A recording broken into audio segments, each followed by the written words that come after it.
Kas sa oled enda külluses või selle puuduses nii kõvasti kinni, et sa ei suuda otsustada, mida teha, kuidas teha ja tahad hoida kõik endale. Alati ei ole rahast kinnihoidmine kõige mõistlikum mõte, sest raha on energia ja energia tahab liikuda. Kui sina hoiad raha seismas, siis seismine on stagnatsioon ehk tagasiminek ehk puudus. Tänasel päeval on sul pea mõtteid täis ning sa arvad, et sa ei saa millegagi edasi minna, sellepärast et sul ei ole vahendit selle asjade alustamiseks. Mõtle natukene, puhka, sea sammu. Sul tegelikult on vahendeid küll ja rohkem loomaks seda, mida sa tulevikust näha tahad.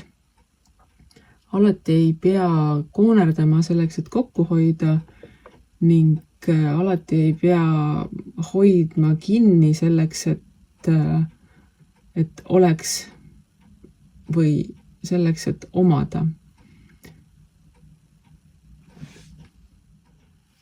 On hea päev selleks, et mõelda, mida sa saad teha nende vahenditega, mis sul olemas on, ning need head mõtted tulevad sul täna tõenäoliselt paremini mõtetesse kui võib-olla varasemalt, sest tänane päev on hea just tunnetada seda, mis sul olemas on, teha sellest inventuur ning mõelda, kuidas see olemasolev saaks panna tuleviku tarbeks kõige paremini tööle.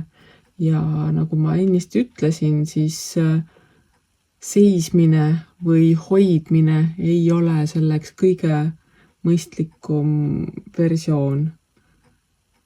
Mõtle välja, millised on need head liikumist toetavad asjad, liikumist toetavad võimalused ning pane raha sinna liikuma. Ja see liikumine võib olla ka selline, mida sa võib-olla päriselt esialgu ei kujuta ettegi terviklikult, sellest ei ole ka hullu, pigem ongi oluline see, et sa võtad täna selle mõtte, et ma nüüd alustan millegi uuega, mis võib liigutada minu raha selles suunas, kus mina näen selle kasvu, kus mina näen selle toimimist, kus mina näen selle enda juurde tagasi tulemist ning külluse juurde loomist.